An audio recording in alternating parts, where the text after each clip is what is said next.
یہ میتن گھاٹ کہلاتا ہے اور اس کی نسبت حضرت ملا میتن کی جانب ہے، جن کا اصل نام ملا بدیع الدین عالمگیری تھا، اور وہ عہد شاہ جہانی سے لے کر عہد عالمگیر یعنی اورنگزیب کے پیریڈ تک بہار کے ایک بڑے عالم، صوفی اور ماہر تعلیم کی حیثیت سے پہچانے جاتے تھے۔ حضرت ملا میتن کی حویلی اور ملا میتن کا مدرسہ اس وقت کے مشہور ترین مقامات میں سے ایک تھا۔ کوئی بھی عالم، فاضل یا ریناؤنڈ شخصیت اگر پٹنہ سے گزرتی تو وہ بغیر ملا میتن کی ملاقات کے نہیں گزرتی تھی۔ حضرت ملا میتن کے مدرسے میں غیر مسلم طلباء بھی تعلیم پاتے تھے، اور ان کی تعلیم و تربیت کا بھی اسی طرح نظم تھا جس طرح مسلمان طلباء کے لیے نظم تھا۔ ملا میتن کے بیٹے ملا تحقیق وہ بھی بڑے عالم تھے، بڑے شاعر تھے، اور یہ جگہ 11ویں صدی ہجری میں ہی قومی یکجہتی کا نمایاں مقام تھا، اور یہاں سے ہندو مسلمان سب جڑے ہوئے تھے۔ یہ مسجد انہی کی یادگار ہے، اور یہ مسجد اپنے فن تعمیر کے لحاظ سے بھی بڑی اہمیت کی حامل ہے۔ ایک تو یہ کہ یہ بڑی وسیع، کشادہ اور جامع مسجد ہے۔ دوسرے یہ کہ یہ عہد عالمگیر کی، اورنگزیب کے عہد کی ایسی مسجد ہے کہ اس میں تہخانہ بھی ہے، یعنی یہ 2 تلی مسجد ہے۔ عام طور پر کسی مسجد کے نیچے اگر کوئی حجرہ ملتا ہے، کمرہ ملتا ہے، تو وہ مختصر سا ہوتا ہے، چلہ کشی کے لیے ہوتا ہے، مجاہدے کے لیے ہوتا ہے، لیکن اس مسجد میں پورا فلور ہے نیچے کا تہخانہ، جتنا اوپر ہے اتنا ہی نیچے ہے۔ دوسری بات یہ کہ جو تہخانے کی عمارت ہے وہ بڑی ٹھوس، مضبوط اور 2 خوبیوں کی مالک ہے۔ پہلی بات یہ کہ وہ ساؤنڈ پروف ہے، دوسرے یہ کہ وہ ایئر کنڈیشنڈ ہے، جاڑے کے دنوں میں گرم اور گرمی کے دنوں میں ٹھنڈی رہتی ہے۔ مسجد کی ظاہری آرائش بھی، جو ڈیکوریشن ہے، وہ بھی دیکھنے کے لائق ہے۔ آیات کی کتابت اور چھتوں میں کی گئی وہ پینٹنگ جو سیدھے برش سے کی گئی ہے، کوئی ابھار نہیں ہے، وہ بھی اپنے آپ میں بہت عمدہ مثال ہے۔ اس مسجد کی تعمیر کو تقریباً 350 سال ہو گئے ہیں، اور اس میں تزئین کا کام بھی تقریباً 150 سال پہلے ہوا ہے۔ اس مسجد کے احاطے میں ہی آج سے تقریباً 300 سال پہلے تشریف لانے والے ایک عظیم عالم ربانی اور عارف حقانی مخدوم شاہ محمد منیم پاکباز کا آستانہ ہے، جو 1162 ہجری کے قریب پٹنہ تشریف لائے۔ وطن تو ان کا بہار تھا ہی، وہ پچنا کے رہنے والے تھے، اور پچنا سے ان کا خاندانی تعلق تھا، جو شیخ پورہ کا ایک مشہور گاؤں ہے۔ ساتھ ساتھ پچنا کے اطراف میں بیلوری، وہ بھی ان کے آباء و اجداد کی جگہ تھی، اور آج بھی مخدوم منیم پاکباز کے جد اعلیٰ مخدوم شمس الدین حقانی کا مزار مبارک بیلوری میں موجود ہے۔ لیکن حضرت تعلیم و تربیت کے خیال سے اور مختلف مشائخ اور بڑی پرسنالٹیز جو علم و حکمت کے اعتبار سے ہو سکتی تھی، اس سے استفادے کی غرض سے سفر اختیار کیا اور دہلی گئے۔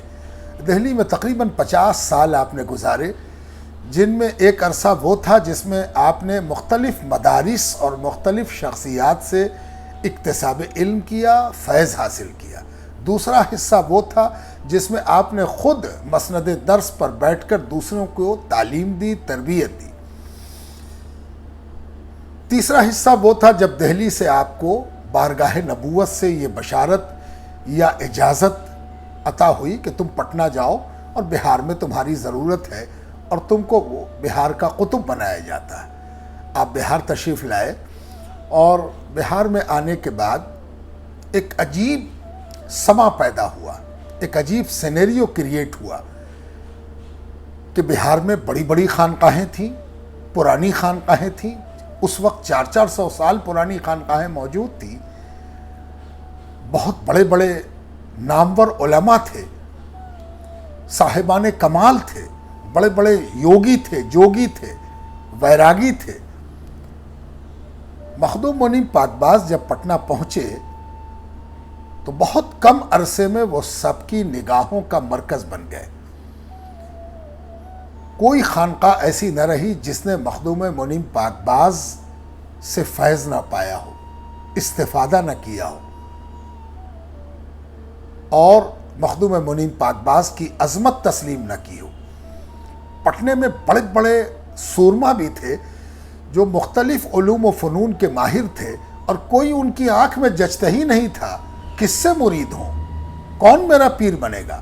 لیکن مخدوم منیم پاکباز جب پٹنہ آئے تو ایسے بڑے بڑے سورما اور دعوے داران بھی آپ کے آگے زانوِ تلمس طے کرنے کو مجبور ہوئے۔